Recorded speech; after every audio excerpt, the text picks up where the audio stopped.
Hey, everybody. It is Karen Roy back with another episode of Life Possible with a Disability. And today's my 50th episode recording. And I saved a really special guest for my 50th episode.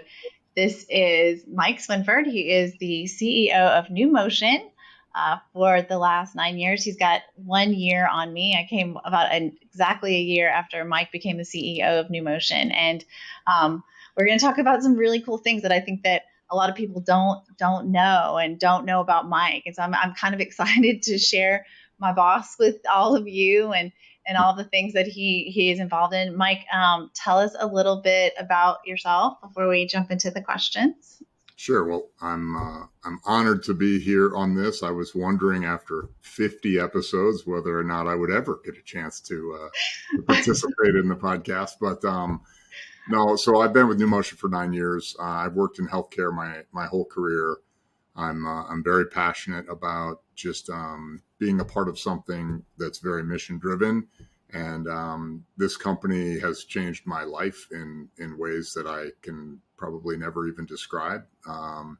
It's changed my family's life. My kids have been involved in things that they would have never been involved in, volunteering at MDA summer camps and things of that nature. I think it's just, it's great to be able to work with people in ways where there's, just such a purpose and such an opportunity to help improve people's lives who rely on us very deeply. And obviously when we do our job well, it's very rewarding. When we fall short, it's very frustrating and very disappointing, and it drives us every day to be better. So excited to be here and excited to jump into today's topic.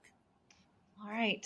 So one thing I know about you, having been around for a while, is that you've learned a lot from pretty much from day one, or probably even just getting involved with Numotion from the very beginning, about the inequities that we all kind of suffer on a daily basis on multiple levels. And I would love for you to tell us a little bit more about what you've learned and sort of what you've decided to do to sort of bridge the gap on some of those issues. For sure. Having been involved now for 9 years and just learning more and more about the individuals that we employ who are in chairs, the individuals who, we serve who are in chairs. Disabilities are, one of the largest cohort of individuals in the United States that have inequities, quite frankly. I think unemployment, as an example, is higher for people with disabilities than any other cohort. It's while it's gone down a little bit, thankfully, in the last few years, I think it's still somewhere around 8%, plus or minus, depending on what data you look at. But that's still more than 2 times able-bodied people with similar educations, et cetera. So it is definitely an area that there's just far too many inequities. And I think basic accessibility, despite ADA, some decades ago, there's still many physicians and even people with disabilities who don't know what technology is available to them, what's eligible and covered by their insurance. So these are some fundamentals, and I think and even if they are covered, the chance in getting things funded and getting them approved, as you well know, can just be extremely frustrating and challenging, and it takes a village sometimes between the physician and the therapist and our assistive technology professional to make sure that all the documentation is appropriate. It's documenting what's clinically necessary, and it's line item justifying every single thing that's needed from a technology perspective. So it is something that has been very eye-opening to me over the last several years. It's been very frustrating to see, when there's great technology that's available, but you have people who are not able to access that technology. It reminds me when I very first started almost 9 years ago, I went to meet with one of our rehab hospitals that we worked with, and we were in the process of doing an assessment with a young man named Skylar who was I think he was 17 at the time. He was a junior in college. He had cerebral palsy. Junior college at 17, a double major, I think, in engineering and computer science, just a brilliant, brilliant kid. And we were doing an evaluation because we had tried to get him a standing power chair that was denied from his insurance. And we were trying again because he was in lab in college and he wasn't able to participate because he couldn't elevate to the level of the counters. You understand this. You've been very passionate about standing and the benefits of standing for people in chairs. And so to see him, get in this chair, to stand up, he lit up for starters. And it was my first time seeing somebody in a wheelchair who got into a standing chair. And it was, he took off. Once he got into it, he took off. He was hitting door jams as he went through. And I was talking to his dad, and his dad told me, I don't think you're ever going to see that demo chair back again. But I talked to his dad for 10 or 15 minutes about advocating and different inequities that his son faces, right? And concerns about employment after he graduates. And it was really eye-opening to me, knowing how difficult it is to get certain things like standing and seat elevation because they weren't covered benefits and I later actually shortly after that I met with Peter Thomas, who leads the ITEM Coalition, which is really a consortium of different advocacy organizations and industry organizations relative to various disabilities. And he really is pretty impactful and knowledgeable around CMS statute and how to get things like that moved into a covered benefit. So that's really what started it for me, talking to Peter about seat elevation and standing. Many years later, many dollars later of funding, sort of getting our case built, and our whole industry have been successful in getting seat elevation moved just recently as a covered benefit from CMS. So this is new, and many other commercial health plans will follow since they index off of CMS so much. So power standing is next, and a lot of other sort of legislation or regulatory fixes are also needed to continue to improve accessibility. But the inequities are everywhere. I think we continue to make progress, which is encouraging.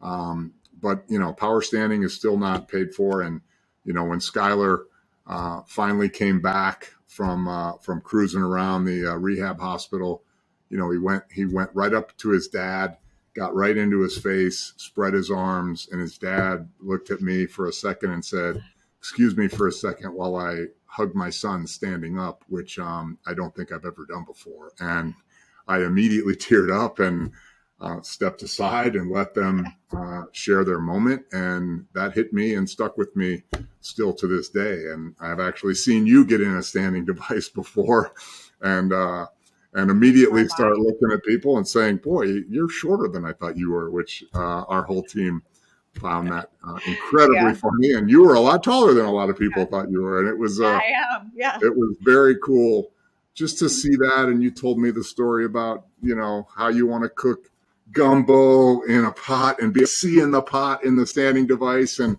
these are just, these are not luxuries. This is a part of, these are activities of daily life that everybody should be awarded the benefit of being able to have technology that allows you to live your life to the fullest. So a lot of inequities that, being in my seat and being a part of this company, you see it every day, you become passionate about it, and you want to make sure you're doing everything that you can to continue to move the ball forward in making progress and improving our country and improving the world to be more accessible, so that we can continue, regardless of whether we're able-bodied today or maybe we will be disabled later in life, or at any time in life.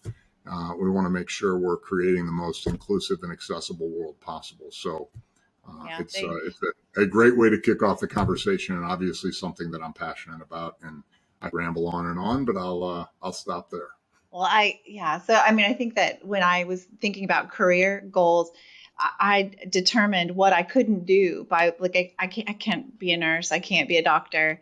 I've thought those things like what can't I do, and where like okay what places of employment don't have steps, right? So for Skylar, to have that technology to be able to see in the lab, but there are labs and for employment as well, right? So did people count themselves out of entire career options because they couldn't stand? And we can't necessarily wait for the environment to become accessible because it's 2023 and I still can't see over most countertops when I try to do business with people. So I think that I don't know that people understand it's not just standing and seat elevation. It's not just activities of medically related activities of daily living or in the home, but I mean, it should extend beyond that. Which is social interaction. There's clinical benefits. There's activities of daily living there, and then there's just dignity. Yes. Dignity and sort of human respect. Yeah. And I've always been really proud of Numotion's involvement, and I'm really grateful for that. And I think, yeah, so we got one over the finish line, as you said. We still have standing to go. Many more. So we have a partnership with an organization called Disability In, and they do something called the Disability Equality Index, which we've been involved for multiple years now on the Disability Equality Index.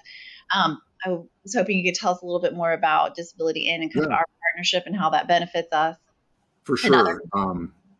So early on in Numotion, as I was meeting with different policymakers and legislatures or legislative leaders in Congress, employment was a big thing, but also, understanding what are the barriers to employment for people who are in wheelchairs or who have other disabilities.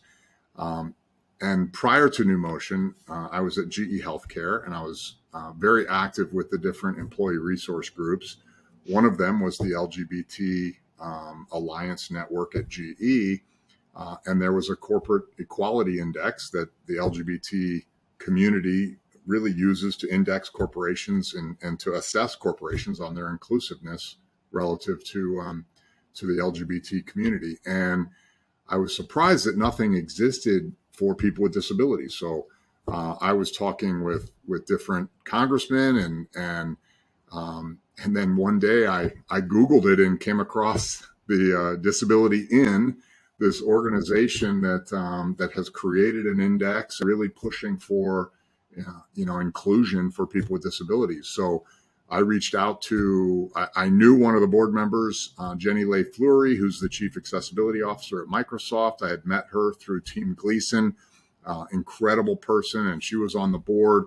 And I reached out to Jill Houghton, who's the CEO, and asked how we could be involved from Numotion and how I could get involved in the Disability In organization. And obviously, we wanted to participate in the index, which basically is a measurable, quantitative way to assess your organization's overall inclusion for people with disabilities. Hiring and having accessible facilities and having benefits and a whole host of different measures.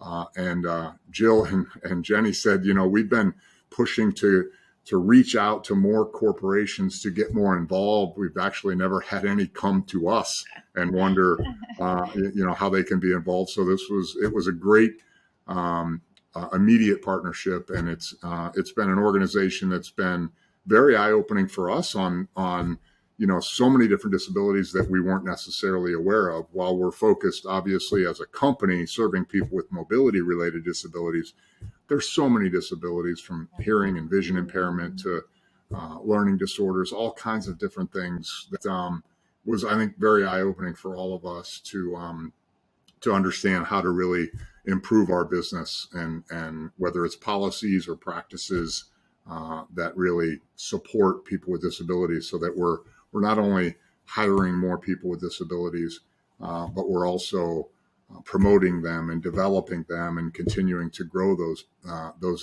individuals who are employed by Numotion. We actually recently added a board member, Jim Langevin, who is a quadriplegic, who's in a chair. He was the first quadriplegic member of Congress. He served, I think, 11 terms, 22 years, representing the state of Rhode Island. So he's been an amazing addition to our board. When our board gets together, we have a dinner, and having somebody in a chair at dinner is just, I even had another board member who said to me, I've been on the board for several years, and you guys talk about the customers you serve, and even your employees who are in chairs all the time, but we just don't interact a lot with people in chairs at our level in board settings and things of that nature. So having Jim join our board, he's a brilliant policymaker and legislator who's just done great things in Congress, but having him on the boards already in less than a year just been very, very impactful. So I think it's important to make sure that we as leaders in companies are doing things we need to do to drive more inclusion, to make sure that we're at all levels of the organization, bringing people with disabilities, different races, genders, sexual orientation, et cetera. I think just gives us more diverse perspective and makes there's a business case for it too, right? I think companies sure. companies that are more inclusive are more successful. It's, we serve a very diverse community across the country, and having an organization that looks a lot more like the community we serve is obviously the ultimate goal, and having people that have diverse backgrounds and diverse perspectives helps gain more innovation, more insights, more perspectives as we're thinking about different things to invest in and things to do. And we have, I saw that. It doesn't think you're there anymore. Well, we have, prior to even our relationship with Disability In, we had a couple of ERGs, and we've added a few more, and we have 4 now. I'm really involved with the disability one. I lead that with Jillian Arpin, who is in our finance team and is also a wheelchair user. But tell us briefly about the 4 ERGs, and I think it's fantastic. Yeah, I love our ERGs. I love them because they're really from the ground up. Each one was created by employees because they were passionate about their cohort. The very first one was our women's network, and from there we have a Black and Brown network, which is African Americans and people of color. The Disability Alliance Network, which you lead, and then also the LGBTQIA plus network, which I think is the Numotion Pride Network. I think they go by New Pride. Yeah. But all ERGs, I think serve all kinds of different purposes. I think for starters, for people who don't necessarily see a lot of others across the company that look like themselves, it's a great way to meet people who might be like you, and to recognize that you're not the only one like you that is a part of the company, and to recognize that A, you're welcome, you're welcome to obviously be yourself and feel valued, feel included, and feel appreciated as being the person who you are. And I think so there's a real benefit for just networking from that perspective. But beyond that, I've been involved with ERGs most of my career, and the benefit that I've gotten out of them as a middle-aged straight white male, able-bodied middle-aged straight white male, is just the learning and the understanding of the challenges that each of these different groups deal with on a day-to-day basis within the workplace. So I always encourage managers to become involved in the ERGs. Way back when I was at GE, I remember there was these, our African American Forum would get together in DC, and I had a leader ask me if I was going, and I said, well, I'm white.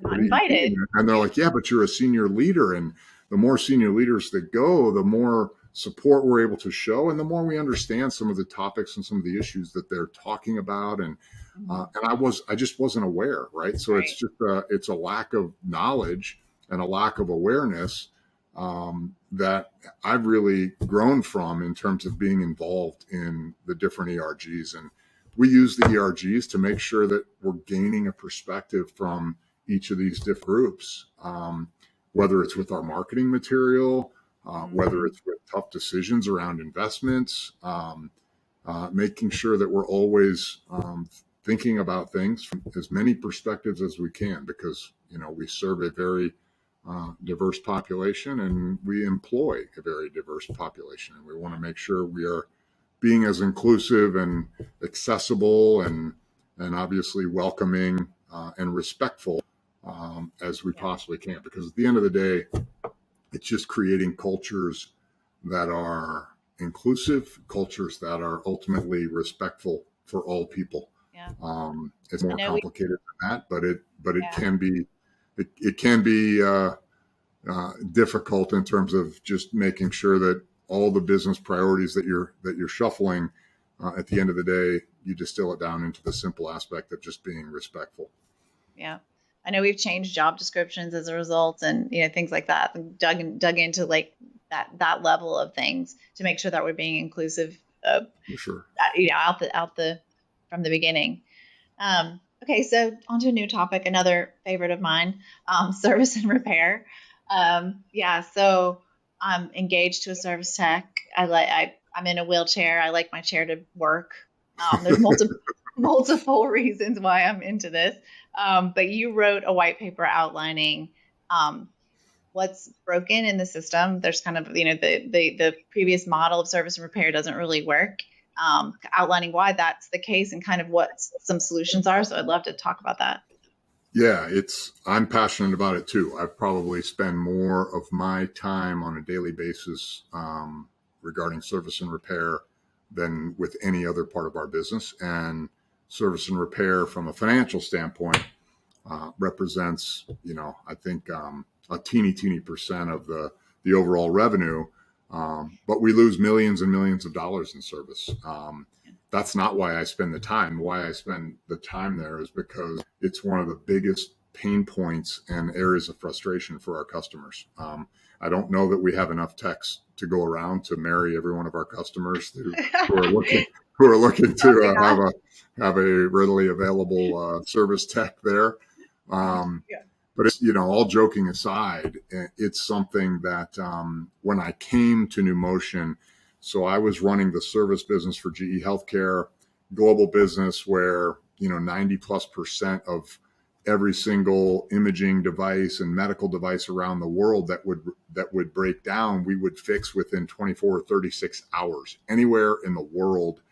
And I'm talking about hundreds of thousands of, MRI scanners and CAT scans and X-ray equipment, ultrasound equipment, et cetera. So, and that included parts delivery and all of those things, right? So when I get to Numotion and I see our service cycle time is a month long or more, it's a shock to me. And understanding sort of, the health plans have historically required us to get a new prescription for service. They require us to get a prior authorization before we fix anything.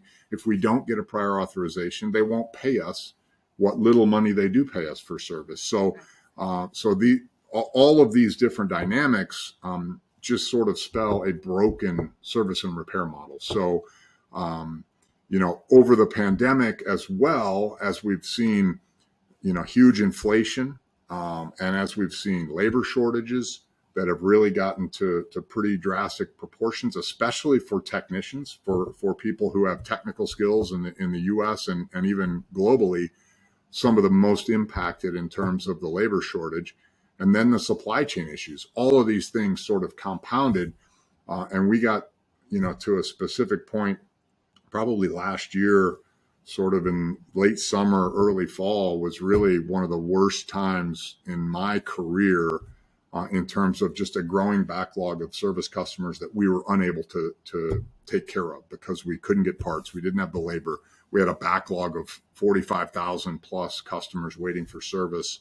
And it's just, and these are people who rely on this technology to get around. So So in the white paper, I really talk about, I think, the four main root causes of the broken model. I think number one, the unnecessary administrative burden. Getting prescriptions for something that's already been prescribed is just unnecessary for somebody who's permanently disabled.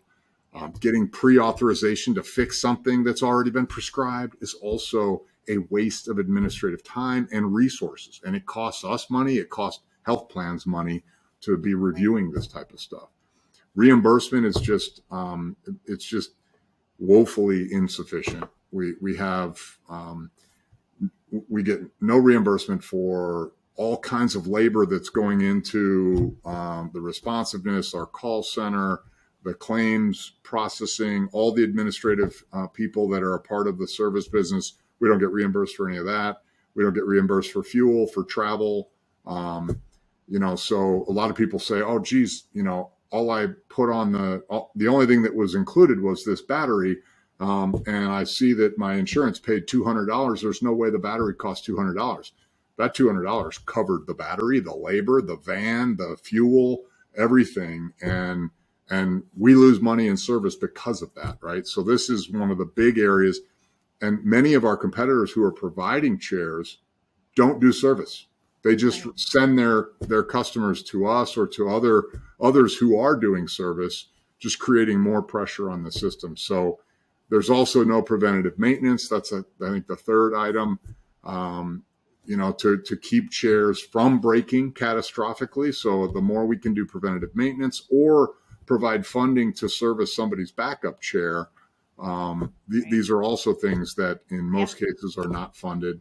No. And then I think there's also just a disconnect between what equipment is paid for versus how it's used. So many people, Medicare has a policy which is really for in-home use only.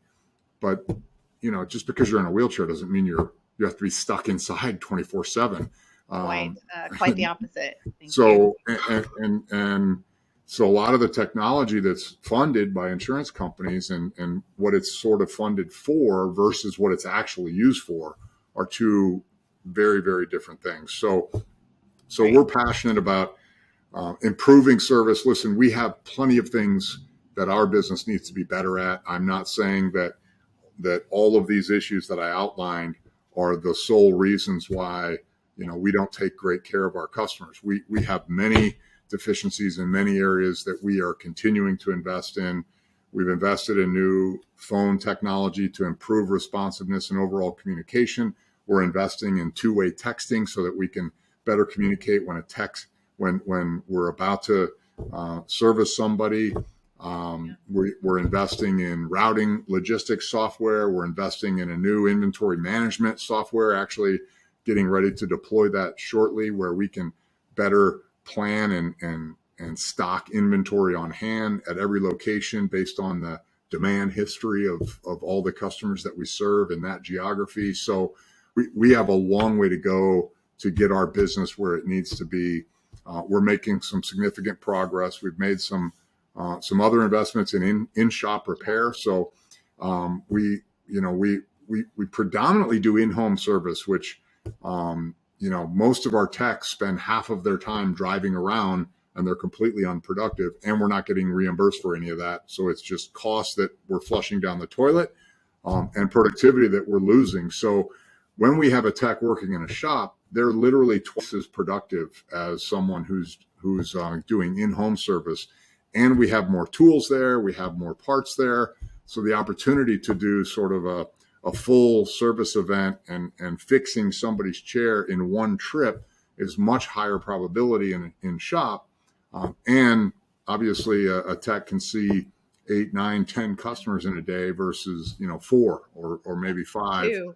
If there were 2, depending on the geography that they're covering and how long that they're driving. So service and repair is an area that I am passionate about drastically improving these cycle times from weeks to hours and really getting to where we're servicing everybody within a couple days at a maximum because they're relying on this technology to do their job, to get to the doctor, to live their life. I'm preaching to the choir here, but service and repair is something that we have to be better. We're committed to being better. We're committed to making investments and creating more options and more solutions for our customers. But at the same time, we're committed to changing policy, to changing different reimbursement levels and all of the different aspects that are broken within service and repair. And anybody who's interested, my white paper you can find on our website.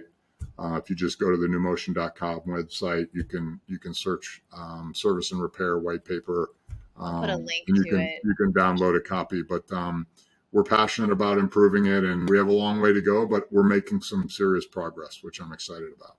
I know. And I like the option of being able to call and go in. For a lot of people, that would be our preference, right? If it means a shorter wait time, that's definitely Absolutely. What I would prefer. Okay, so on to our last question. Air travel for wheelchair users and people with mobility impairments can be a nightmare. There's a multitude of reasons for that. And I know you have been involved on multiple levels with different people on the topic. So if you could speak a little bit about that and kind of what headway is being made. Another inequity, right? Just when someone in a chair has to travel and take a flight, I know it's one of the most highly anxious and concerning sort of dynamics that anybody I've traveled with you and with other employees who have their favorite airlines, who have all of their sort of tricks and things that you sort of rely on. Because of that, we've published travel guides, pro tips when traveling in a wheelchair. I think you've documented one. I think Justin Richardson has as well, which are super helpful. But I think just far too often damaging a chair when in travel is one of the most common and frustrating dynamics for wheelchair users, which many will not travel because of it, which is just which is awful. So I've actually personally connected United Spinal with United Airlines. I have a good friend that I used to work with who's the CIO of United Airlines. So we've created actually a working group, and we've had numerous calls, and we've got a regular rhythm that we've set up working on things like accessibility, communications, wheelchair handling, creating a wheelchair passport so that any traveler who has a wheelchair can give the specifications to the airline, and those who are handling it can basically have little snippets or videos of proper handling techniques. Don't lay the chair on the armrest, or don't try to pick it up by different aspects of the chair. So I'm very excited about the progress that we're making with United Airlines. I also have recently I know United Spinal has been working with Delta Airlines, and Delta just announced, I think within the last week, an accessible seat where wheelchair users are able to roll on and roll off and basically have their chair fixed into this accessible seat, which is, I know that's the ultimate goal for wheelchair users, is to be able to because the chair is built around your anatomy, and your health and your well-being is obviously in many cases custom configured so that you're much more comfortable and much less apt to get pressure sores and all kinds of other issues from that. So I'm excited to see that with Delta, and so I think for wheelchair users, we also have many who will reach out to us and say, "Hey, I'm taking a trip from here to here. Can you let us know who your local team is? Do you have a local team in that area? Can you connect us with that local team in the event that we have an issue? We need to know who to contact," right? So I personally get notes all the time from customers saying, I got one just this past week from someone who is going to Hawaii. We do not have a location in Hawaii, but we know some other companies who do, as well as manufacturing reps. So we connected them to them just in the event there was an issue. Yeah. So I've using your network is super important to make sure you're wherever you're going, you know who you're going to call in the event that you have an issue. Yeah. I think I arrived on a Saturday in Hawaii, but this was like 1989. But the chair was like had gotten caught in the door, I guess, and they literally pieces were falling off of it as they were rolling it toward us. And we basically took like paper clips, and I mean there wasn't anyone to call, and we were like just trying to like put it back together enough to like get through Tape the or trip, whatever. Yeah, whatever you could get your not, hands on. that's not Yeah. a dream vacation to Hawaii No. And it was for any. one of the first, trips that my family had taken after I had gotten shot and paralyzed, right? So there's, you're just so excited to be going on a trip as a family, right, after something catastrophic like that. But things things are getting better, and if you have partners like you do at Numotion, I get DMs all the time. People will call me and say I'm going to such and such a city, or and then I can help connect them if need be, which I love to be able to do. For sure, Um, for sure. yeah, yeah, yay Delta! Like everybody is going to follow suit now. So Yeah, I no, know it's just in prototype stages, so it's early. If you go onto Delta's yeah, website, I don't right, think you're going to be booking a flight anytime soon with that. But to see them working on this and to see them recognizing that this is a way to improve the overall accessibility of air travel is super exciting. So long way to go. Power standing, we've got to get as a yeah, covered benefit. Service and repair reform, we've really got to get changes made there while we continue to make changes internally. And then wheelchair accessible travel, especially airline travel, I think has a long way to go to get to where it needs to be. And these are just a few of the inequities I think that we're passionate about. I'm passionate about yeah. that we want to continue Well, to drive for. so when I was thinking about leaving my social work career and had worked as a case manager for many 20 years in hospitals, and I worked with a ton of ATPs. One of them, one of my favorites, who I might cry thinking about him because I'm not with him anymore in Louisiana, but Chris Johnson, was like, Karen, you should think about coming to work for Numotion.